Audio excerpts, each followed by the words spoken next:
Assalamualaikum warahmatullahi wabarakatuh. Waalaikumsalam warahmatullahi wabarakatuh. Yang terhormat Bapak Kepala Sekolah SMP Negeri 1 Gedek, yang terhormat Bapak Ibu Waka SMP Negeri 1 Gedek, serta Bapak Ibu pengajar SMP Negeri 1 Gedek yang saya hormati. Pertama-tama marilah kita panjatkan puji dan syukur kehadirat Allah Subhanahu wa Ta'ala yang telah melimpahkan berbagai nikmat dan karunia-Nya kepada kita semua. Sehingga pada hari ini alhamdulillah kita semua bisa hadir dan berkumpul dalam keadaan sehat walafiat tanpa kekurangan apapun. Salawat serta salam tidak lupa kita curahkan kepada junjungan kita Nabi besar Muhammad Sallallahu Alaihi Wasallam beserta keluarga, para sahabat dan juga para pengikutnya.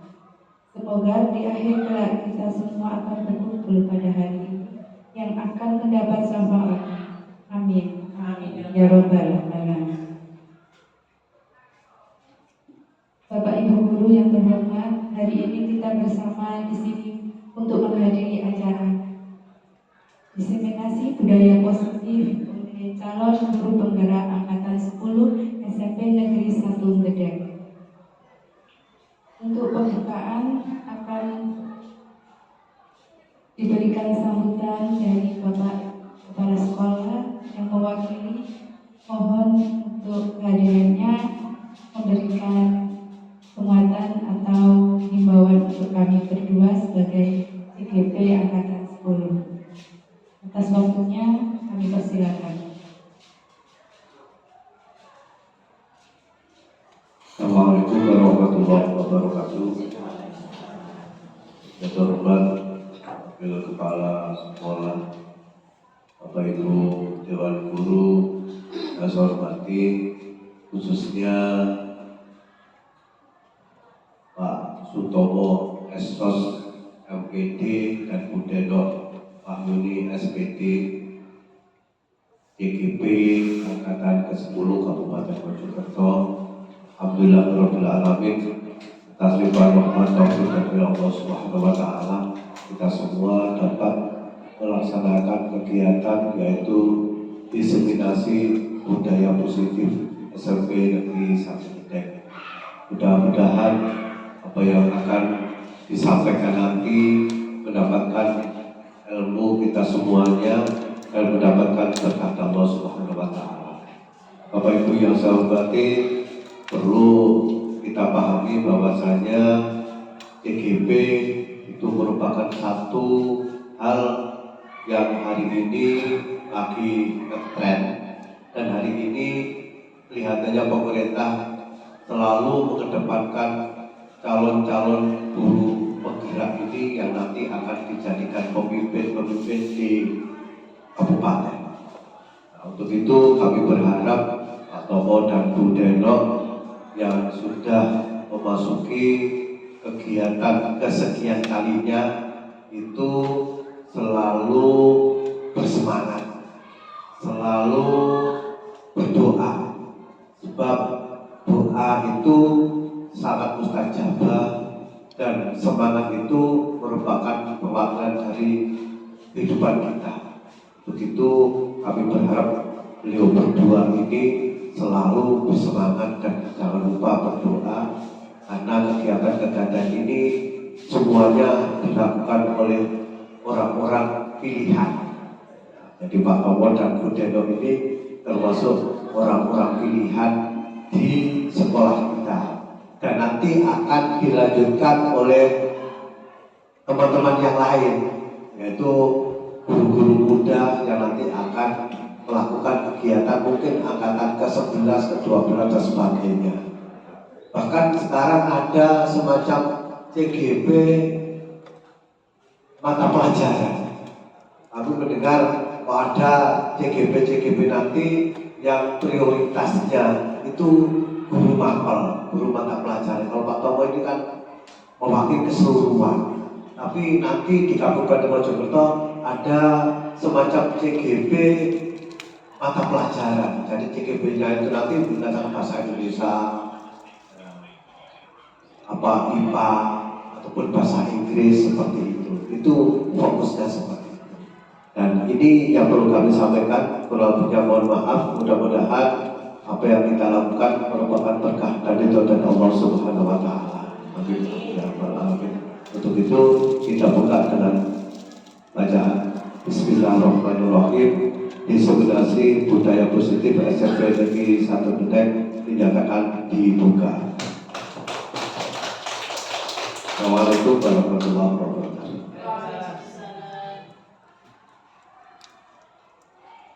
Terima kasih atas sambutan buka untuk acara kami, Inspirasi Disiplin Budaya Positif SMP Negeri 1 Gedek.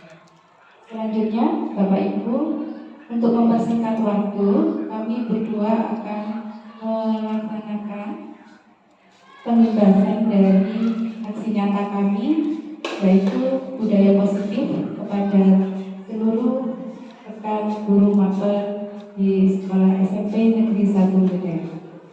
Yang pertama akan disampaikan oleh Bapak Sutomo, Espas MPD, dan untuk yang kedua saya menyampaikan tentang keyakinan kelas. Untuk selanjutnya, pemateri selanjutnya, Bapak Ibu, kami persilakan untuk Bapak Sutomo memberikan materi. Sambut siap Bapak. Oke. Terima kasih. Selanjutnya untuk pengawal acara, biasanya kalau kita ketemu teman-teman atau ketemu anak-anak, biasanya kita tidak lupa untuk memberikan satu sedikit semangat. Betul nggak Bapak Ibu?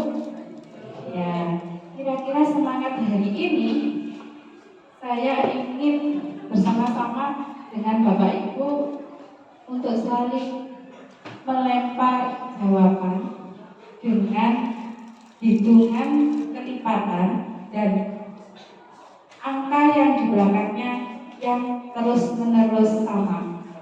Kuncinya di angka 3. Nanti kalau ada angka 3, kita bunyinya bukan 3, tapi kita berbunyi ganti dor. Oke? Hitungan awal mulai dari 1. Jika bertemu angka 3, berganti menjadi bunyi dor. Selanjutnya kelipatan 3 akan berbunyi kelipatan 3 lagi berbunyi kelipatan 3 dan bertemu dengan angka 3 lagi berarti berbunyi. Boleh saya coba? Oke, sekarang Bapak Ibu guru bisa berdiri sebentar biar Pak Tomo agak lemes sedikit ya Bapak Ibu.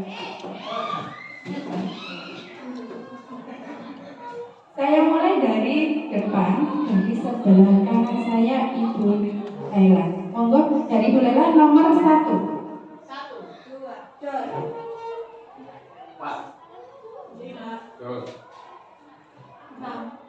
7. Oke. Sedikit konsentrasi, tapi belum siap. Oke. Ya. Sekarang kita ulangi lagi. Nanti kalau semakin mengecil jumlah pesertanya, makin ketemu satu pemenang. Oke. Si pemenangnya akan mendapat sesuatu dari kami berdua. Dari dor nanti akan mendapatkan reward.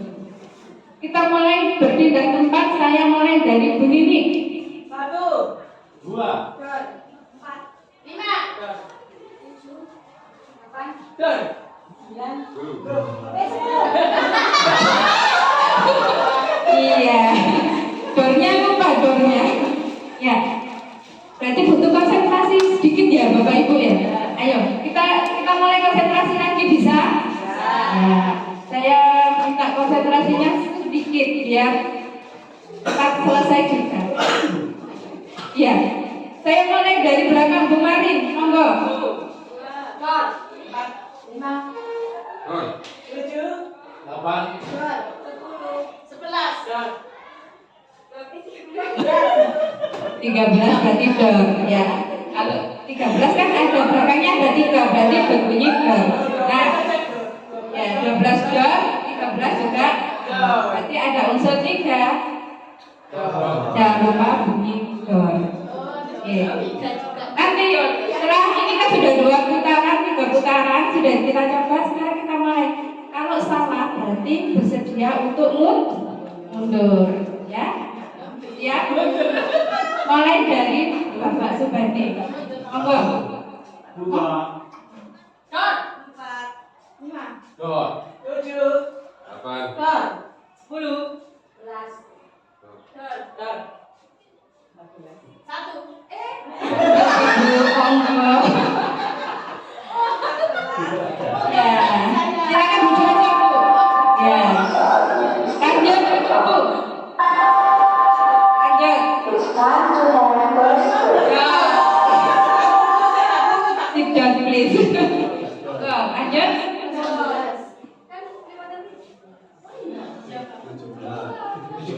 17 19. dor Ya. 20.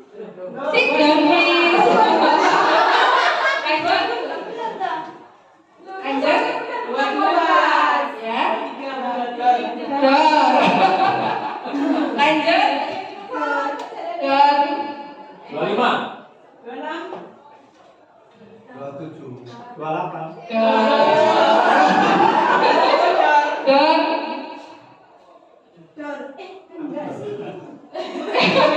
Sit down, please. Monggo. Dor. Ada unsurnya 3 berarti berbunyi dor. 31 berarti 30 ada unsur 3-nya dor. Lagi Pak. Dor. Langsung karena 30 dor terus. Oke. 1 kita ambil putaran lagi sampai 30 nggih. Berarti gampang. Ada 6 peserta. Mulai dari Bu Anissa. 2 dor 5 Dor. 8 dor 10 11 Dor. 14 Lanjutkan Bu dan Subandi. 14 16 17 Dor. 19 dor 20 Dor. Ayo. Lanjut Bu. dor Dor. Dua-dua belum belum dor. dor Tinggal 2 peserta lagi. Ibu Lini dan Bapak Subandi. Monggo. Masih. Monggo tanya apa? Masih. Oke, 3 peserta. Mulai dari angka 6. 6 Dor. Mulai dari saya 6. Oke, 6 saya. 7 8 Dor. 10 11 Dor. dor 14 dan please. Oke, tinggal bertanya sama Pak Subandi. Mulai dari saya 4. 5 Dor. 6 dor Temenannya Pak Subandi. Tepuk tangan. Terima kasih. Sedikit selingan dan gedor. Sekarang kita mulai dengan materi dari Pak Tomo. Monggo. 21 Dor.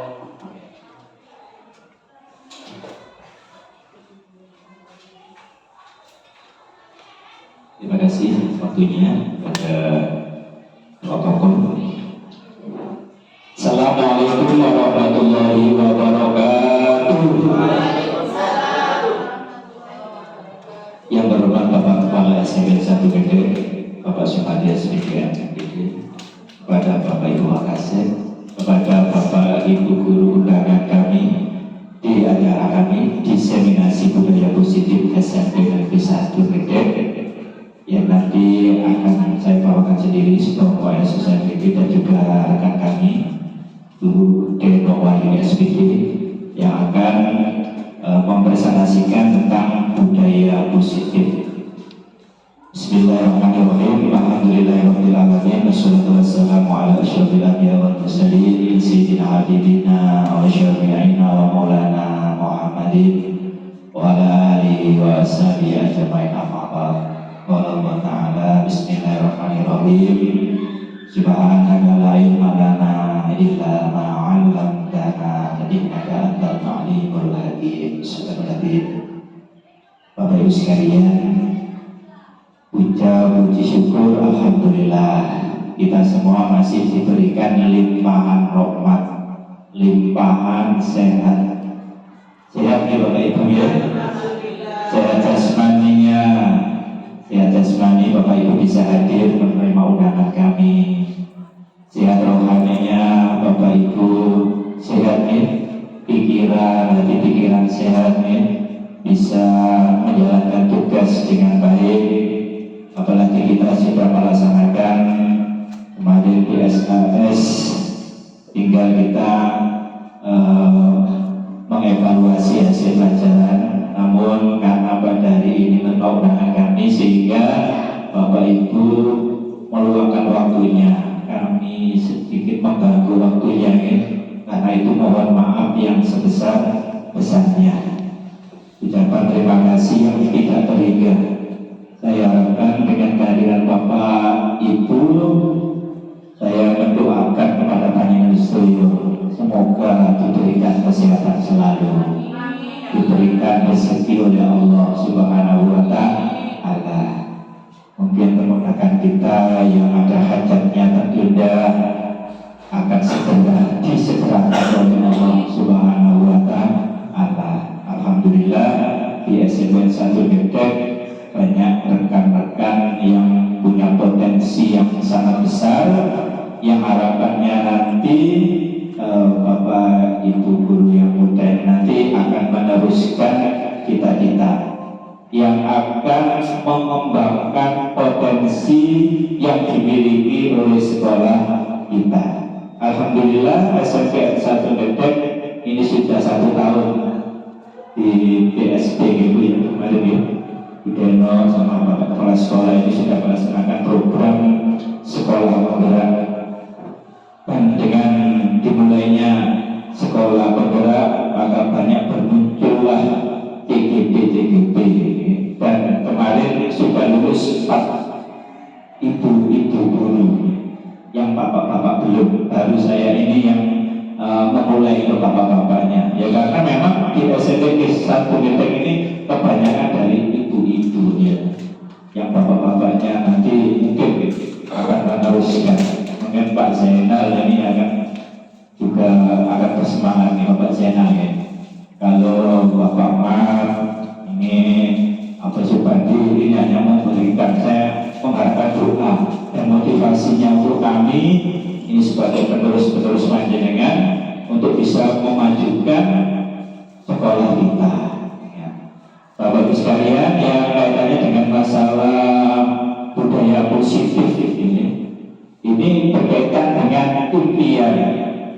Apa tujuan kita nantinya ke depan?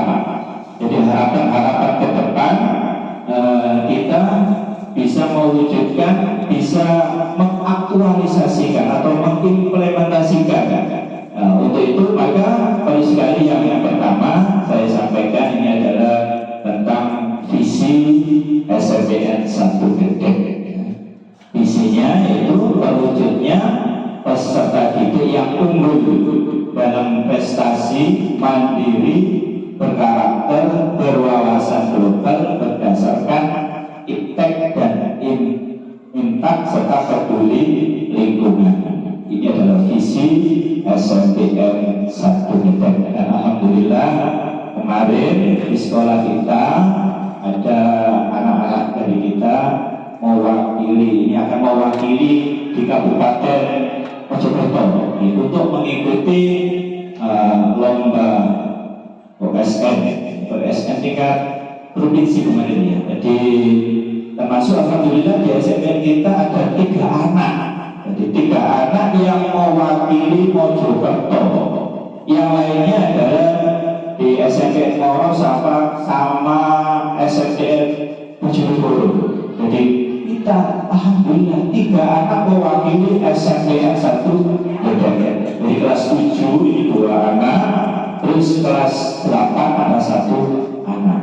Dan ini tidak lepas dari budaya positif yang sudah dilakukan oleh Bapak Ibu guru dalam menjalankan tugasnya, memberikan pendidikan, memberikan pengajaran di SMPN 1 Medan.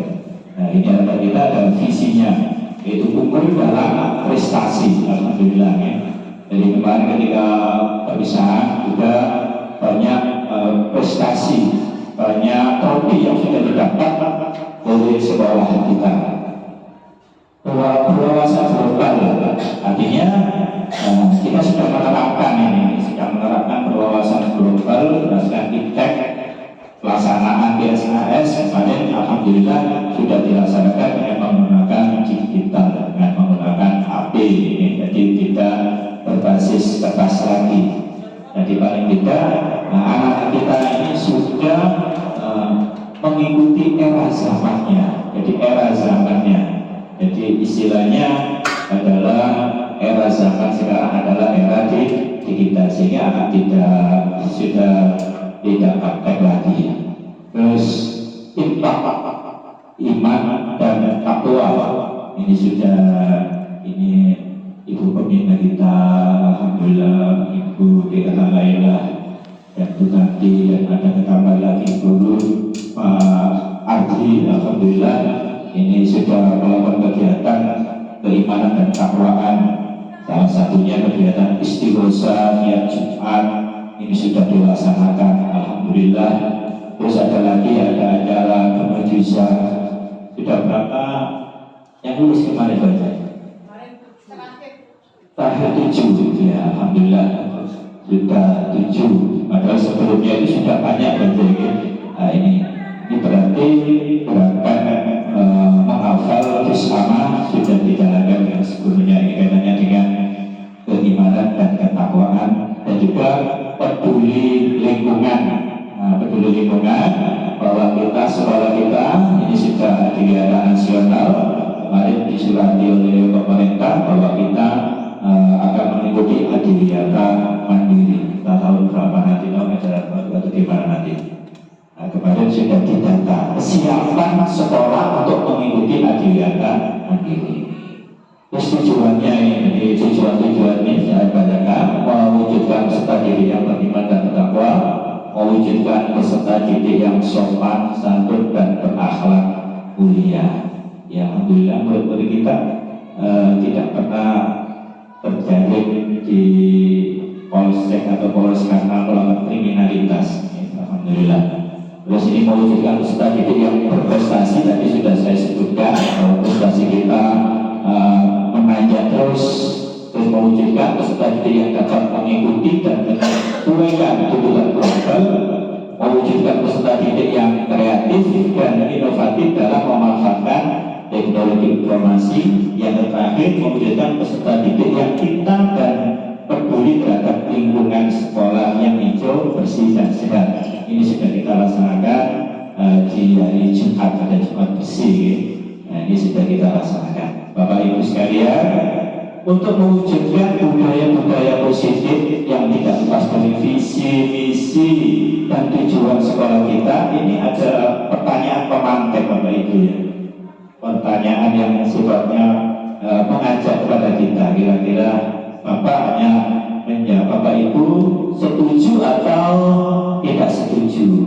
Ini yang pertama, hukuman dapat mendisiplinkan anak. Bagaimana ini pendapatnya Pak Mat? Ada hukuman dapat mendisiplinkan anak. Setuju Pak?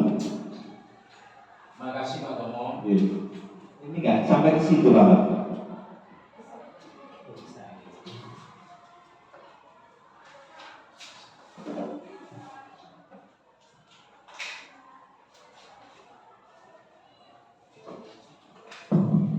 Terima kasih Pak Tomo. Hukuman yang pertama, hukuman dapat mendisiplinkan anak. Ini untuk saya pribadi setuju. Tetapi hukuman itu harus tetap sesuai dengan aturan atau yang sesuai dengan tujuannya. Jadi untuk mendisiplinkan anak, jangan sampai hukuman itu sifatnya menyakiti apalagi menyiksa. Hukuman yang terbatas yang memang tujuannya adalah untuk mendisiplinkan. Kemudian terima kasih Bapak Ahmad yang telah memberikan jawaban bahwa hukuman dapat mendisiplinkan anak. Jawabannya Pak Ahmad setuju, tetapi hanya sebatas hukuman namanya. Jadi hukumannya tidak memberatkan kepada anak. Mungkin sifatnya mendidik atau gimana di luar ya. Jadi hukuman yang sifatnya mendidik tanpa mengurangi harga diri atau kehormatan daripada anak. Yang kedua, pemberian hukuman dengan hal positif seperti membaca atau membersihkan halaman sekolah dapat meningkatkan disiplin anak. Mungkin Bapak Ibu ada yang memberikan jawaban. Mungkin Bu Sofi ya. Terima kasih atas kesempatan yang diberikan. Untuk pertanyaan yang kedua, pemberian hukuman dengan hal positif seperti membaca atau membersihkan halaman sekolah dapat meningkatkan disiplin anak. Kalau saya setuju, karena sejalan dengan pendapatnya Pak Mat tadi, kalau hukuman itu kan harus ada tujuannya untuk apa. Kalau memang tujuannya untuk memberikan kedisiplinan, saya rasa baca buku itu juga bisa. Yang membersihkan lingkungan sekolah juga dapat meningkatkan disiplin. Jadi anak tahu kesalahan saya di mana, kemudian kalau saya melanggar itu ada sesuatu yang harus saya terima. Selesai menjalankan konsekuensi itu, saya bisa belajar hal apa yang bisa saya perbaiki. Terima kasih Ibu Sofi yang telah memberikan jawaban hampir sama dengan jawaban tadi.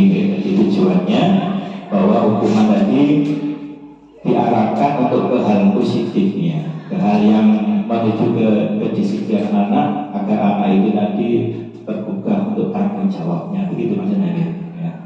Yang ketiga ini, memberi penghargaan dapat meningkatkan motivasi belajar anak. Mungkin Bu Mari, enggak Bu Mari. Ini sambil saya share nih. Sebentar aja.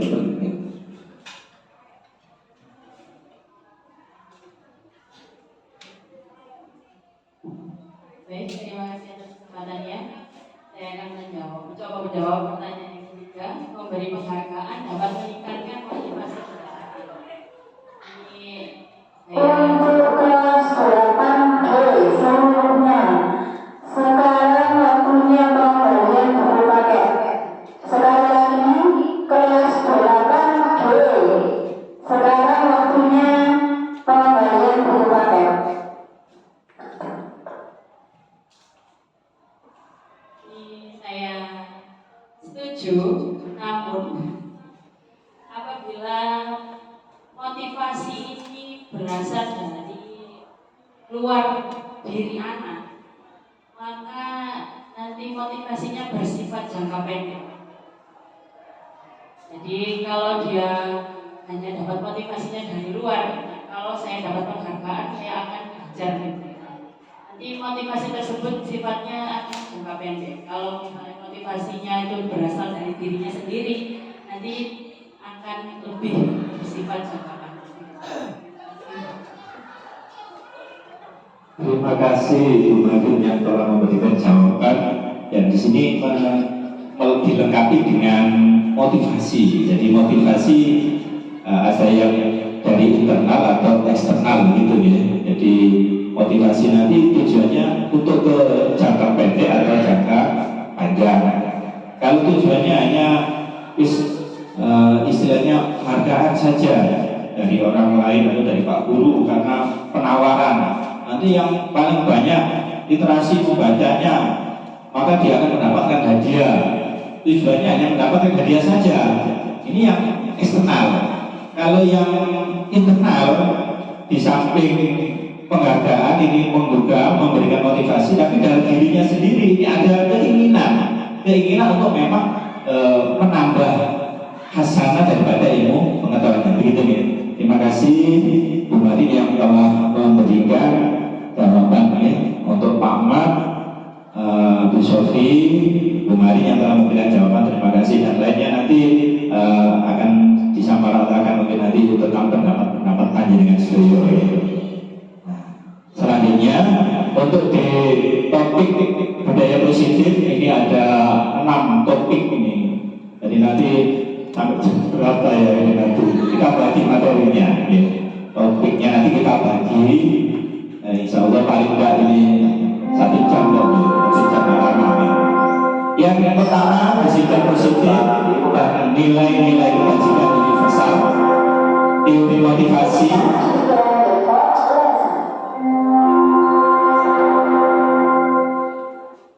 teori motivasi, hukuman dan penghargaan, restitusi. Ini nanti yang sama segitiga restitusi ini nanti yang akan saya sampaikan. Terus nanti yang materi keyakinan kelas, kebutuhan dasar manusia dan dunia berkualitas ini nanti akan disampaikan oleh Bu Deno.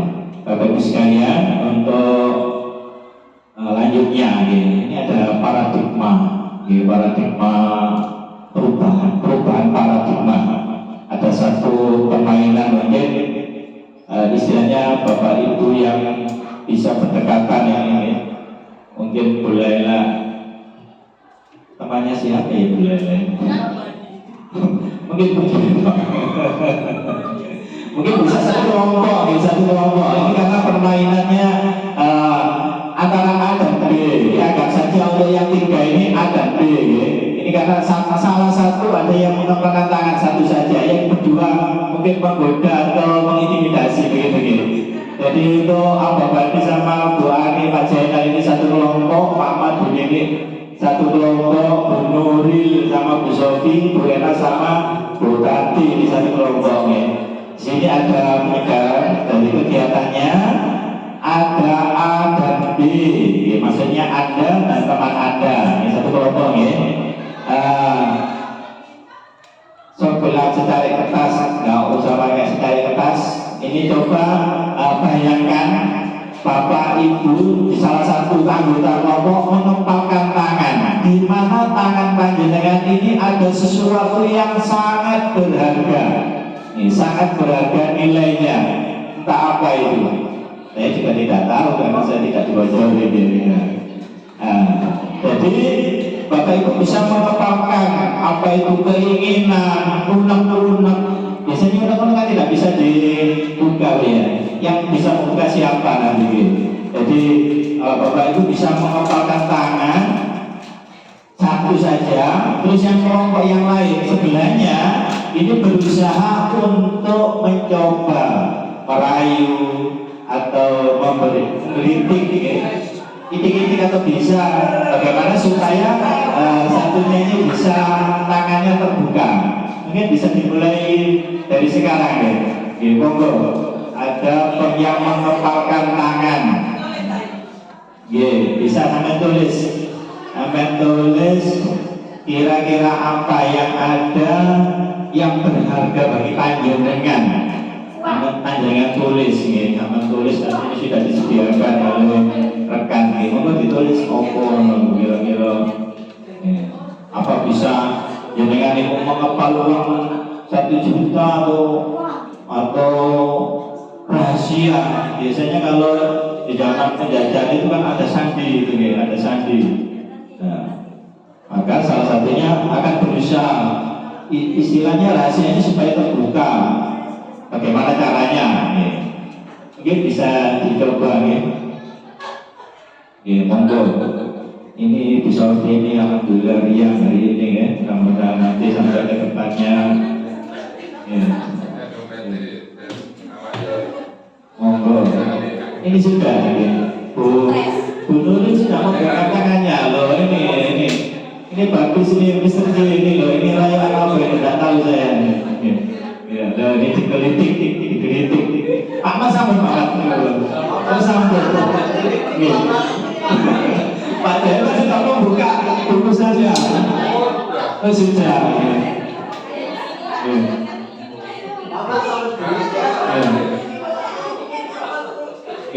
Jadi sampai tadi belum bisa terbuka nih, belum bisa membuka. Tidak tahu nanti kalau dengan yang lain ini bisa membuka. Bu Tati sama Bu Eta tidak bisa. Oh tidak bisa. Ini upaya untuk membuka.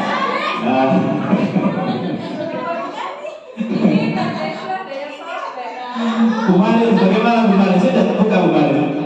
Oh belum. Kemarin belum dibuka. Tidak ada yang. Ya, pertanyaannya selesai ya. Pertanyaannya selesai. Bapak Ibu, adakah yang berhasil membuka genggaman tangan temannya? Ada. Siapa yang berhasil? Pak Zainal. Siapa yang berhasil? Pak Mat tadi berhasil Pak Mat. Belum berani.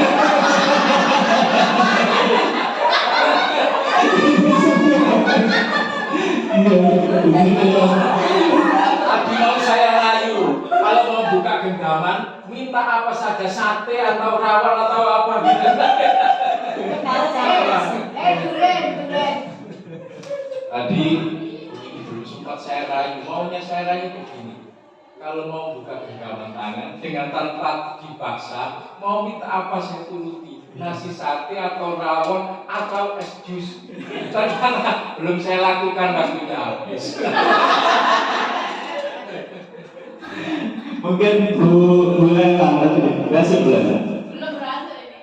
Dena nggak berhasil merayu saya. Saya orang yang kuat. Cuma kamu bisa yang bisa merayu. Mungkin Bu. Iya, saya juga belum bisa ini Pak membukanya. Kayaknya itu terlalu erat.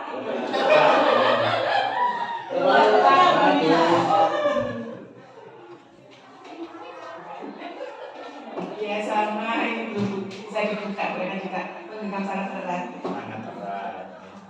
Bu Ani belum dibuka. Bu Ani gimana Bu Ani tadi? Karena segelnya dari pabrik. Sudah copot. Karena segelnya dari pabrik, sehingga sangat sulit sekali saya membuka. Dan sampai sekarang saya belum berhasil. Bu Ani belum. Terima kasih. Jadi dominan untuk Bapak Ibu guru tidak berhasil untuk membuka genggaman tangannya temannya karena ini adalah suatu hal yang sangat rahasia atau yang sangat berharga sekali gitu. Bahkan Pak Mat tadi membujuk, mau saya berikan rawon Bu, mau saya berikan sate, mau saya berikan apapun, pokoknya mau membuka, tapi Bu ini tetap tidak mau membuka. Nah ini dalam perubahan paradigma teori kontrol apa ini? Pun sampai survei teori kontrol pun sampai keliru. Jadi di sini perubahan teori kontrol atau teori pilihan. Jadi adanya suatu ilusi, ya, adanya suatu ilusi guru mengontrol murid. Nah ini biasanya terjadi pada ibu-ibu guru BK biasanya, ya. Jadi ibu guru BK ini biasanya mengontrol, selalu mengawasi apabila ada anak-anak yang melanggar aturan, gitu ya. Jadi ilusinya guru bisa mengontrol murid. Nah, anggapannya kita menganggap bahwa semua orang itu bisa dikontrol, bisa dikendalikan. Padahal ternyata sebenarnya yang bisa membuka genggaman tangan tadi sebenarnya siapa? Kira-kira yang bisa membuka? Pak Zainal. Ya, yang bisa membuka adalah diri sendiri. Nah, begitu pula dengan ketika anak-anak yang melanggar hukuman, biasa sering terlambat, padahal itu sering loh diberi hukuman oleh ibu ketertiban ini. Yang telat disuruh mencabut rumput sampai beberapa kali. Anak yang sering terlambat mesti itu saja. Padahal itu sudah kita kontrol, sudah kita istilahnya berikan hukuman, tapi anaknya masih tetap. Jadi memang dasarnya anak tadi memang mempunyai sifat senang melanggar, senang melanggar aturan. Yang kedua, ilusi bahwa kritik, ya, ilusi bahwa kritik dan membuat orang bersalah, ya, merasa bersalah dapat menguatkan karakter. Ya. Ini dengan menggunakan kritik dan rasa bersalah untuk mengontrol murid menuju pada identitas gagal. Jadi artinya dari tindakan kritikan anak sudah ditekankan oleh gurunya, di BK sudah dibina. Terus ditanya, kalau kamu melanggar terus, kamu masa nggak kasihan pada ibu? Gitu, jadi mesti ditanya, apa terus kamu melanggar terus? Nanti sampai kapan? Nanti sampai kapan kamu bisa melaksanakan tugas kalian untuk menjadi anak yang lebih baik? Terus yang ketiga, ilusi bahwa semua penguatan positif efektif dan bermanfaat. Ya, jadi ini semua penguatan yang sifatnya positif dan bermanfaat. Penguatan positif atau bujukan adalah bentuk-bentuk kontrol. Dari istilah membujuk tadi, merayu, terus memberikan iming-iming tadi, itu adalah sifatnya adalah kontrol. Evaluasi, salah satu pengendalian bagaimana supaya anak bisa tertib, bisa menuju ke arah kebaikan. Terus yang ketiga, ilusi bahwa orang dewasa memiliki hak untuk memaksa. Nah, ini Bapak Ibu guru yang sudah senior, yang sudah lama mendidik dan mengajar di sekolah kita, ini pasti biasanya diberikan mereka pandangan kampusir mempunyai hak untuk mengontrol pada anak-anak apabila mereka melanggar aturan. Ini ilusinya. Perubahan paradigma stimulus respon menuju teori kontrol atau teori pilihan. Ini ada teori yang bernama stimulus respon dan teori kontrol. Ya, di stimulus respon kita mencoba mengubah orang agar berpandangan sama dengan kita. Jadi di stimulus respon kita mengubah orang punya pandangan sama. Orang itu punya pandangan yang sama dengan kita. Terus yang kedua, di teori kontrol atau pilihan, kita berusaha memahami pandangan orang lain tentang dunia. Artinya apa? Antara orang satu dengan orang lain punya pandangan, punya pendapat yang berbeda. Jadi kita tidak bisa mengharuskan mereka mengikuti apa kata kita. Anak-anak banyak yang melanggar karena mereka tidak bisa menyamakan persepsi dengan kita. Terus yang kedua, perilaku guru dilihat sebagai suatu kesalahan. Nah, perilaku guru dilihat sebagai suatu kesalahan untuk stimulus respon. Terus di teori kontrol, semua perilaku memiliki tujuan. Bapak Ibu, ketika ada anak yang terlambat, maka mereka biasanya dipanggil, kesini Pak. Kenapa kamu kok selalu terlambat? Kalau kamu terlambat, nanti saya beri hukuman. Ini di stimulus respon. Tapi untuk di teori kontrol, dia ditanya, kamu terlambat, pasti punya alasan kan? Pasti ditanya. Dan kalau ditanya, berarti anak itu tadi seakan dihargai. Oh, berarti Pak Guru saya atau Ibu Guru saya menanyakan saya karena punya alasan, tidak langsung diberi hukuman, pasti punya alasan. Entah ada keluarganya yang kesusahan atau apa sehingga datangnya terlambat. Terus selanjutnya di stimulus respon, orang lain bisa mengontrol saya. Jadi semua orang bisa mengontrol saya melakukan apa, pasti semuanya bisa mengontrol. Biasanya, tapi sekarang ini zamannya di status ini bisa melihat Bapak Ibu, oh ini Pak kamu lagi apa, ini dilihat statusnya. Tapi padahal memang status itu kan menyesuaikan dengan apa yang dialaminya. Jadi istilahnya tidak tetap, tidak menuntut. Terus di teori kontrol, Anda tidak bisa mengontrol orang lain. Itu tadi karena satu punya alasan tertentu kenapa orang melakukan. Terus di stimulus respon, pemaksaan ada pada saat rujukan gagal.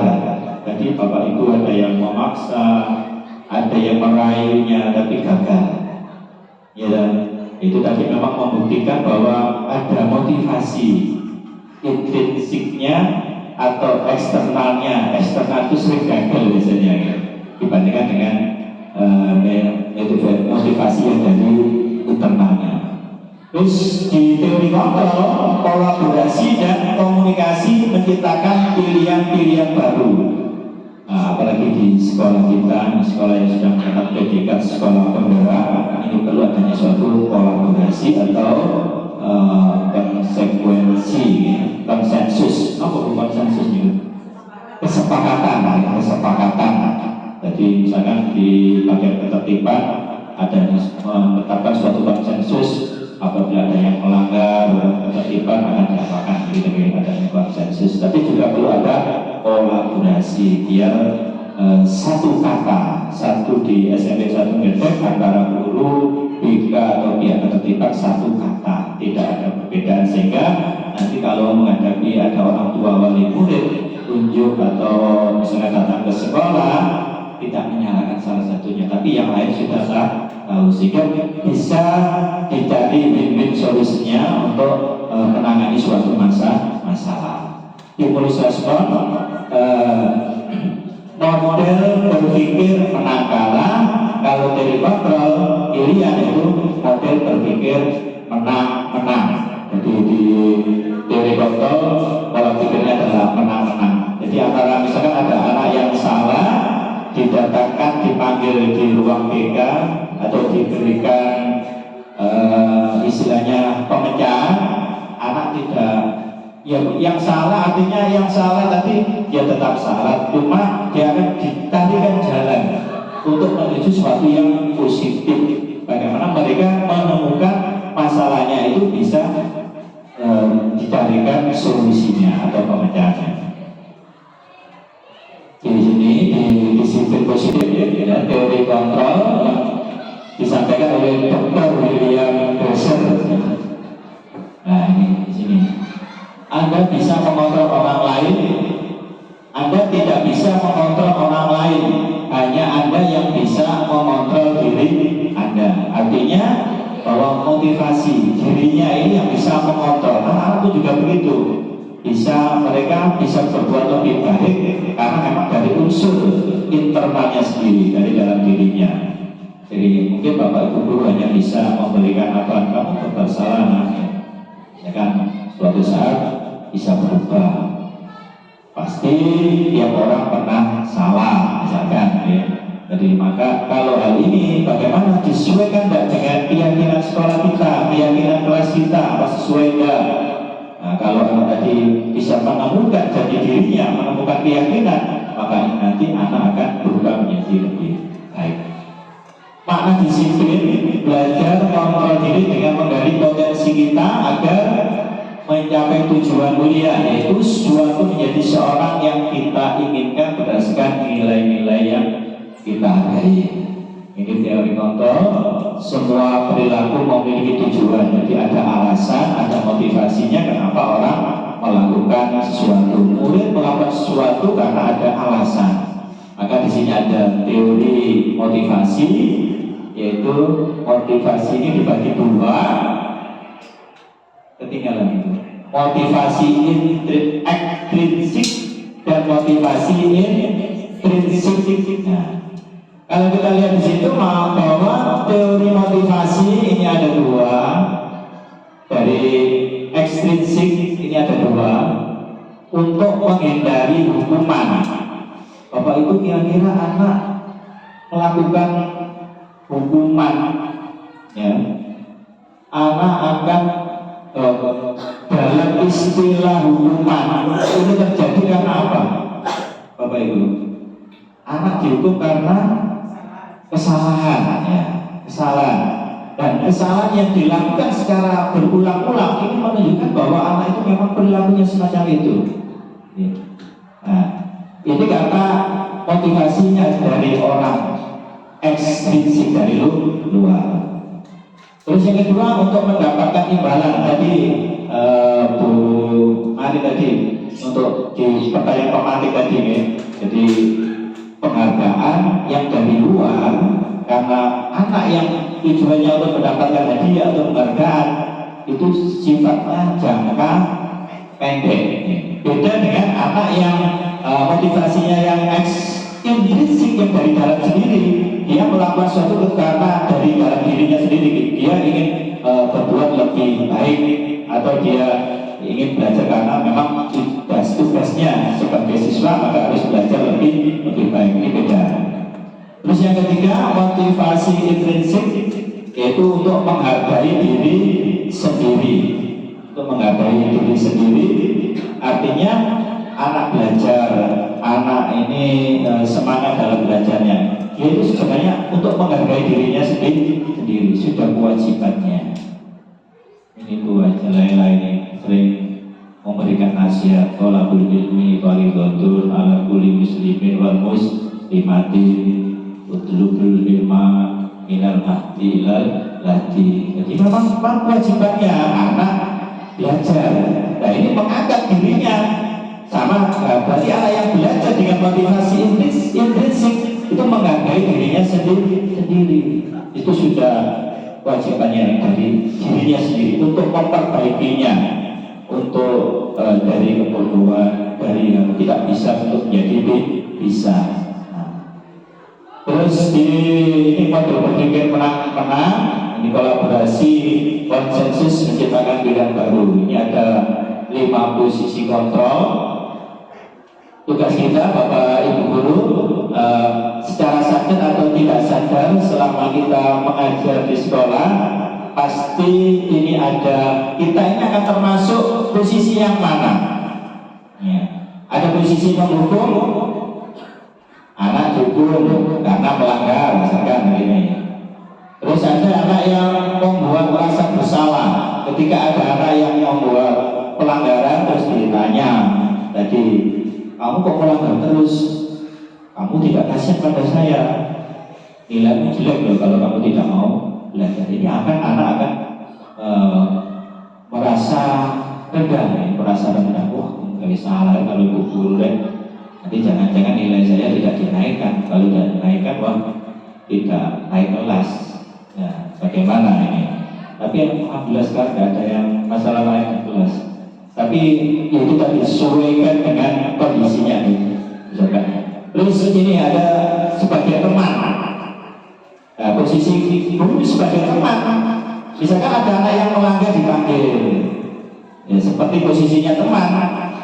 Omong-omongan, kamu kenapa sering terlambat, alasannya apa, ditanya. Tapi hanya sebatas itu, nggak sampai menyelesaikan masalah ditanya. Terus yang selanjutnya adalah pemantau. Ini adalah posisi pemantau. Ini anak ketika melanggar dipanggil, kamu melanggar ya, berarti kamu dapat hukuman semacam ini. Istilahnya konsekuensinya. Konsekuensinya apa ketika tidak melakukan sesuatu. Terus yang kelima, posisi manajer. Jadi seorang anak yang bersalah dipanggil. Di sini ini ada kaitannya dengan masalah yang di segitiga restitusi. penyelesaian masalah anak yang melakukan kesalahan. Ini ada beberapa tindakan di segitiga restitusi, yaitu yang pertama menstabilkan identitas. Jadi ketika ada anak yang salah dipanggil, kamu salah, nah terus ditanya, wajar manusia itu pasti punya kesalahan, saya juga pernah melakukan kesalahan. Anak kalau dipanggil semacam itu terus ditanya, istilahnya ngobrol itu, maka secara anak yang secara emosional melakukan kesalahan ketika dipanggil, itu pikirannya emosionalnya ombang-ambing. Wah, aku mesti dihukum ini, aku mesti dihukum kalau berbeda ini. Bagaimana ini? Tapi dengan adanya menstabilkan identitas, dengan ditanya tadi, manusia pernah bersalah, saya juga pernah melakukan kesalahan, maka anaknya akan dibesarkan hatinya. Wah, ini kelihatannya bapak ibu guru saya ini membela saya, tapi tidak membela kesalahannya, ya. Dicari solusinya bagaimana kesalahan ini supaya tidak dilakukan lagi, itu maksudnya, ya. Tidak membenarkan kesalahannya, tapi dicarikan kesalahannya supaya mengatasi kesalahan ini bisa menjadi baik. Terus yang kedua adalah validasi kebutuhan. Ditanya, anak yang tadi melakukan kesalahan, ditanya, kamu melakukan hal ini karena ada tujuan atau karena alasan, karena ada motivasinya apa, begitu ya. Nah, ditanya, anak pasti akan terbuka. Maka ada suatu kedekatan antara anak dengan bapak ibu guru, ditanya tentang alasan-alasan tadi. Terus yang ketiga, menanyakan keyakinan, ya. Kamu melanggar ini pasti apakah sesuai, bagaimana dengan keyakinan kelas yang sudah kita sepakati? Kalau melanggar, oh iya saya melanggar ini, misalkan telat. Nah, bagaimana telat itu, cara mengatasi telat. Jadi nanti di sini ada sedikit video yang sudah saya buat, ya Bapak Ibu Guru.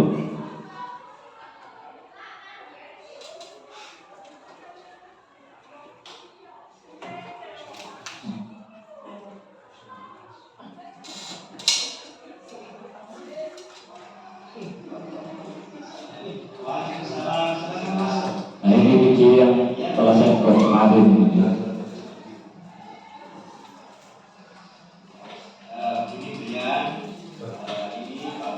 Kenal ya?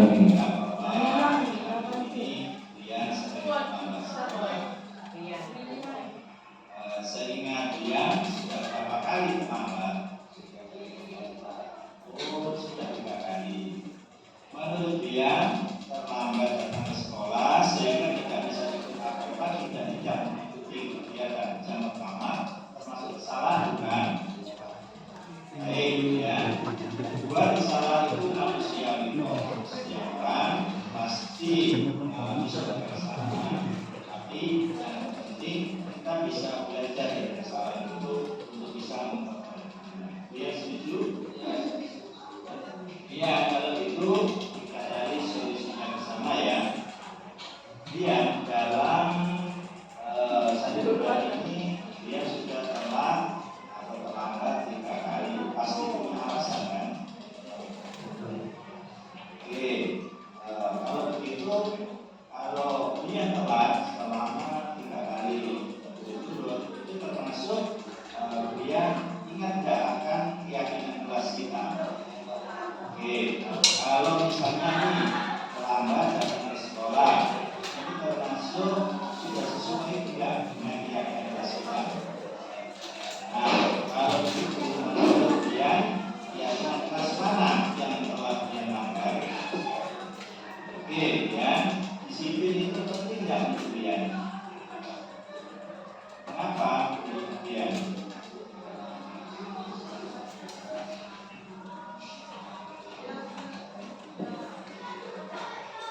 Oke, kalau begitu dengan adanya sudah melanggar dari kesepakatan atau keyakinan kelas. Kira-kira bagaimana tingkat dia?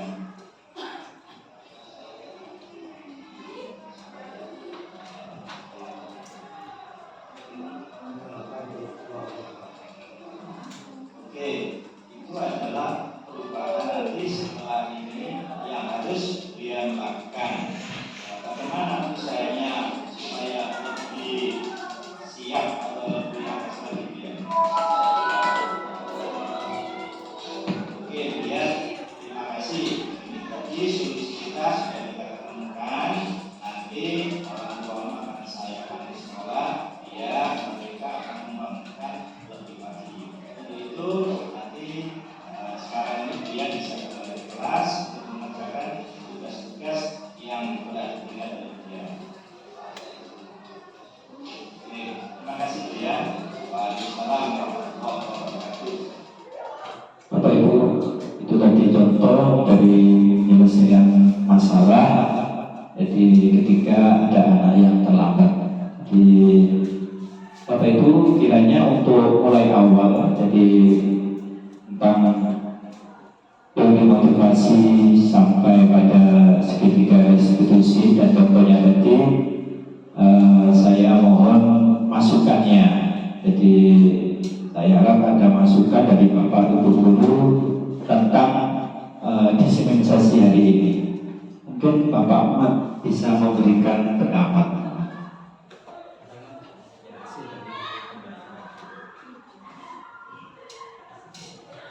Terima kasih waktu yang diberikan tentang hasil dari pembelajaran hari ini mengenai kedisiplinan. Maka dapat kita simpulkan bahwa disiplin itu adalah sangat penting sekali di dunia pendidikan. Disiplin itu adalah roh dari pendidikan. Kalau tidak ada kedisiplinan di dunia pendidikan, jangan harapkan pendidikan dapat berjalan, dapat terlaksana dengan baik. Yang tujuan pendidikan pun tidak akan tercapai yang kita harapkan apabila tidak ada disiplin. Disiplin itu baik mulai dari hal-hal yang kecil, dari hal-hal yang terendah sampai yang tingkat tinggi. Kalau di dunia pendidikan mulai dari disiplin tentang masalah pakaian, tentang datang sekolah, tentang masuk ke dalam kelas sampai kepada tenaga pendidiknya, itu juga perlu ada disiplin. Dan semuanya juga sampai tenaga pendidikan itu juga, mohon maaf pakai bahasa kasarnya itu petugas kebersihan juga. Jadi itu juga disiplin. Makanya saya sampaikan tadi, disiplin adalah roh dari pendidikan. Saya mengharapkan pendidikan berjalan berhasil dengan baik kalau tanpa ada disiplin. Terima kasih.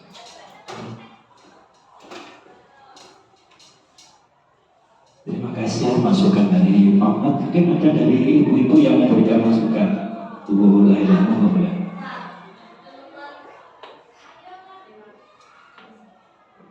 Terima kasih atas waktu yang diberikan. Saya hanya ingin memberikan masukan saja, menambah dari yang disampaikan Pak Ahmad. Untuk disiplin dan masukan-masukan kepada siswa itu memang harus terus kita lakukan, karena itu tugas kita.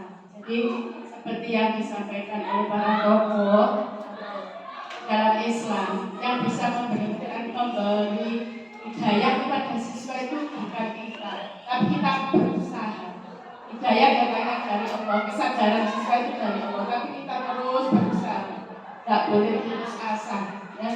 Jadi itu harus kita lakukan terus. Sambil kita mendoakan, membawa, mencamping anak-anak itu dalam doa kita. Siapa tahu saat kita beri nasihat itu dia tidak menerima, tapi suatu saat dia akan punya kesadaran, dapat hidayah dari Allah. Ingat, oh saya pernah dinasihati bapak ini, ibu ini, akan apa? Pasti ada itu, ada dampaknya. Kita tidak boleh putus asa. Percuma kita tidak boleh. Jadi kita selalu berusaha. Suatu saat pasti anak itu ingat dengan nasihat kita, nasihat yang baik-baik. Terima kasih. Terima kasih Bu Hajah Laila yang telah memberikan dan tambahan mengingatkan saya kepada kanjeng Nabi Rasulullah kita ini tadi mendoa ketika disakiti oleh umatnya, beliau berdoa Allah mati qaumi fa innahum la ya'lamun, begitu membaca ya. Bapak Ibu sekalian, untuk diseminasi dari saya kurang lebihnya mohon maaf, ini nanti akan disambung oleh Ibu Beno Wahyuni. Waktu dan tempat dipersilakan.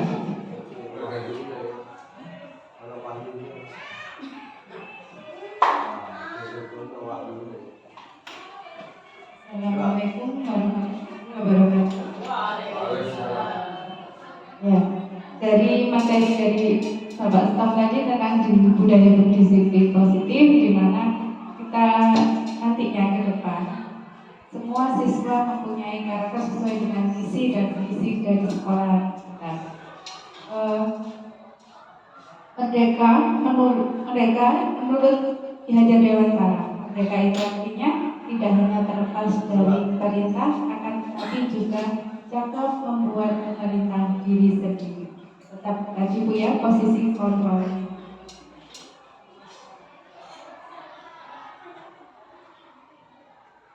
Untuk keyakinan kelas bisa digunakan untuk penerapan disiplin bagi siswa, di mana keyakinan kelas dapat menumbuhkan rasa nyaman dan ketertiban di dalam kelas selama kita memberikan pembelajaran.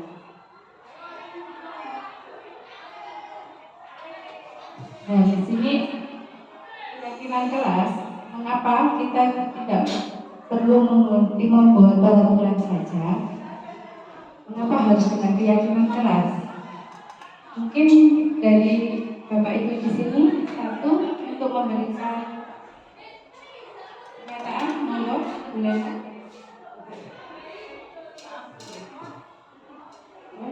Ya, Bu Safi, apa Bu Nuril? Memberikan pernyataan mengapa kita harus memiliki keyakinan kelas.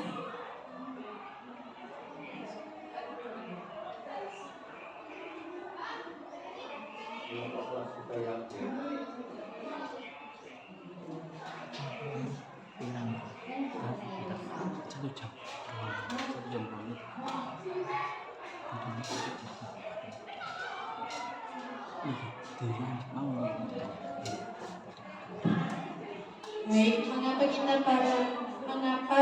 tidak peraturan saja? Mengapa harus keyakinan kelas? Berdasarkan pengalaman saya sebagai wali kelas di tahun ajaran baru itu, saya berdiskusi dengan anak-anak. Saya lemparkan pertanyaan di awal seperti ini. Kalian itu ingin kelas kita menjadi kelas yang seperti apa? Nah, nanti mereka itu menyebutkan, saya pinginnya seperti ini, seperti ini, seperti ini. Nah, untuk mencapai hal-hal yang kita inginkan seperti itu, apa yang harus kita lakukan? Apa yang harus kalian lakukan? Kita lakukan bersama. Nanti mereka membuat misalnya, oh saya harus tepat waktu, saya harus mentaati jadwal tiket. Kemudian saya bilang ini hal-hal yang harus kita yakini, tuh harus ada dalam diri kita masing-masing, tidak boleh karena ini keyakinan kelas terus tugasnya bersama, satu anak misalnya dewer, yang lainnya Allah itu kan peduli Bu, jadi saya biasa aja, tidak boleh seperti itu, harus yakinkan diri sendiri bahwa ini berawal dari saya, nanti bisa mengikuti ke kelas. Semuanya harus melakukan secara bersama. Terima kasih Ibu Sofi, benar dan sangat cocok sekali jawaban yang berkata keyakinan kelas benar-benar bisa membuat karakter siswa yang berpribadi positif. Mungkin tambahan ini. Terima kasih. Mengapa tidak peraturan saja? Mengapa harus keyakinan kelas?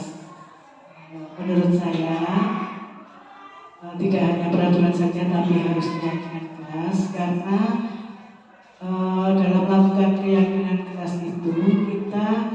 ada kesepakatan antara siswa dan guru. Kemudian jika dia melanggar, anak juga memberikan solusi nanti sanksinya apa. Jadi dari mereka sendiri. Akhirnya kita dibuat kesepakatan dan itu merupakan keyakinan kelas yang telah mereka buat. Terima kasih.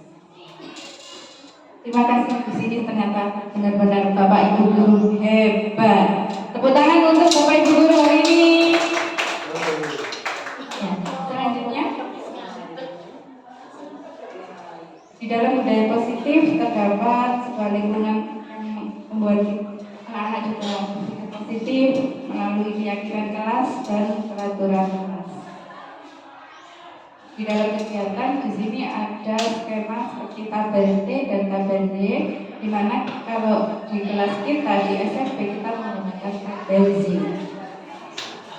Ya, di mana dengan tabel Y itu memberikan format, di mana format itu terdengar, terlihat dan berperilaku.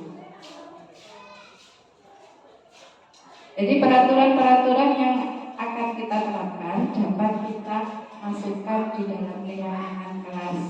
Seperti dalam peraturan selalu kembalikan buku di tempatnya. Berarti keyakinan kelas kita tentukan apa? Menumbuhkan sikap tanggung jawab. Dilarang mengganggu orang lain. Ya, situ kita bisa masukkan keyakinan kelas berupa menghormati orang lain. Hadir di sekolah 15 menit sebelum pembelajaran dimulai. Berarti ada komitmen, ada persetujuan, kesepakatan.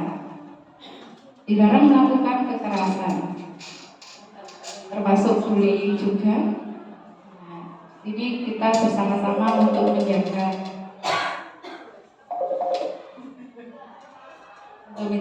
keselamatan dan juga menghormati perasaan orang lain. Dilarang menggunakan narkoba, jadi mengarah untuk menjaga kesehatan. Pergantian atau menunggu giliran, berarti biasanya anak kalau harus bersikap sabar sebelum Bapak Ibu guru yang menggantikan jamnya datang, anak diusahakan tetap berada di kelas bersabar menunggu Bapak Ibu guru yang akan mengajar selanjutnya. Menggunakan masker ini ketika kita ada wabah COVID, semua siswa wajib ya. Tapi sekarang kalau mereka bermasker mungkin ada gangguan kesehatan seperti kena flu ya Bapak Ibu. Jangan berlari di kelas atau di koridor. Kira-kira anak masih melakukan ini di kelas dengan bermain bola atau juga seperti kemarin di kelas 7 masih bermain ya macam permainan yang mengajak lari sampai keluar kelas.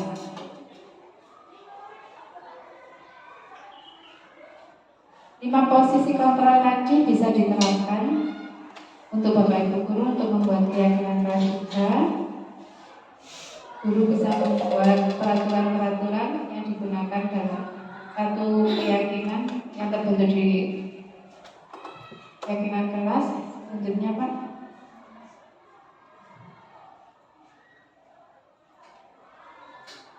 Nah, ini masih segitiga restitusi yang digunakan seperti Pak Tom tadi. Adanya menanyakan keyakinan. Sekarang guru berkata, apa nilai yang kita percaya di kelas atau di sekolah?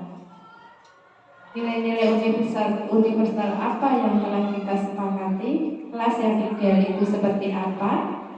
Kamu ingin jadi anak seperti apa? Apa yang kamu rasakan ketika kamu melakukan itu? Kamu menjadi orang yang seperti apa? Nah, ini sebagai pemantik kita ketika akan membuat keyakinan kelas. Ini contoh pemantiknya juga ada, nanti bisa saya share.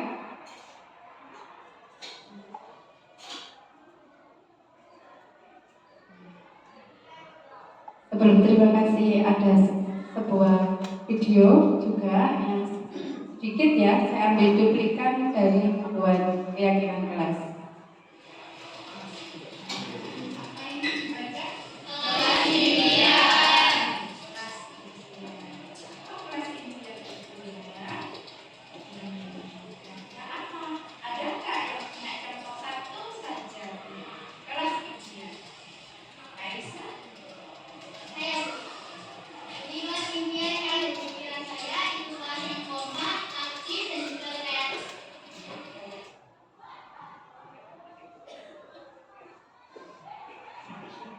tersambung. Ya, ini sedikit cuplikan di mana tiap kita melakukan kegiatan dengan anak dan kegiatan baru sebaiknya kita menggunakan keyakinan kelas supaya kelas itu dapat mengubah peraturan masuk langsung dari dirinya sendiri dan untuk dirinya sendiri. Yes. Mungkin karena waktu sudah menunjukkan 60 menit, boleh saya minta semangatnya sekali lagi Bapak Ibu? Ya. Tepuk satu berarti saya mengatakan pagi berarti Bapak Ibu tepuk satu. Saya mengatakan siang berarti tepuk dua. Saya mengatakan malam berarti hening, tidak ada tepuk. Tepuk pagi, tepuk siang, tepuk malam. Ya, sudah bisa konsentrasi. Tepuk siang, tepuk malam, tepuk malam, tepuk pagi, tepuk malam, tepuk malam, tepuk siang. Ya, terima kasih. Ternyata konsentrasinya semakin kesini semakin bagus.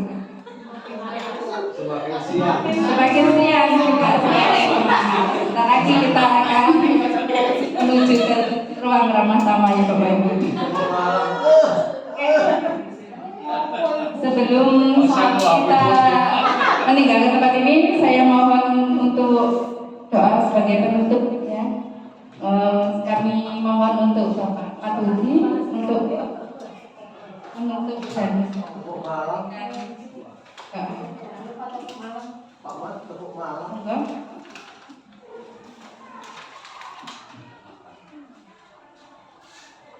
Assalamualaikum warahmatullahi wabarakatuh. Hormati Sutomo dan Ibu Deno.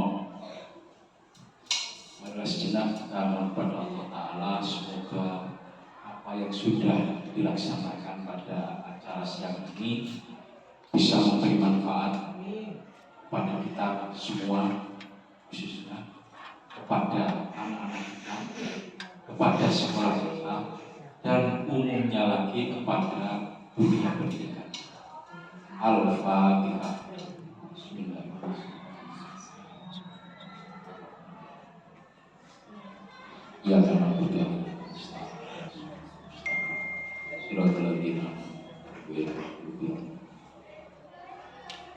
Bismillahirrahmanirrahim. Allahumma shalli wa barik walhamdulillahirabbil alamin. Allahumma shalli wa sallim wa barik ala sayyidina Muhammadin sholatan tujina biha jamil ahwali wal afat hatta qadira biha jamil al-hajat wa tudhirna biha jamil sayyi'at wa tarfa'una biha indaka ala darajat wa tuballighuna biha as-salawiyah min jamil khairati fil hayati wa ba'dal mamat.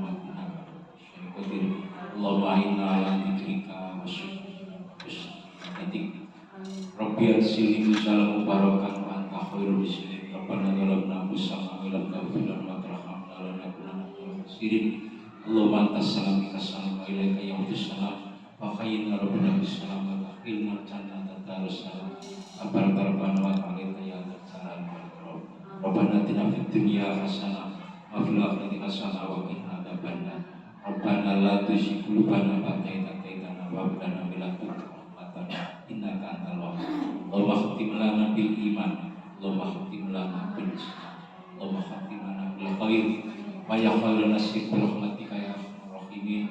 Sallallahu alaihi wasallam Muhammadin walhamdulillahi rabbil alamin. Al-Fatihah.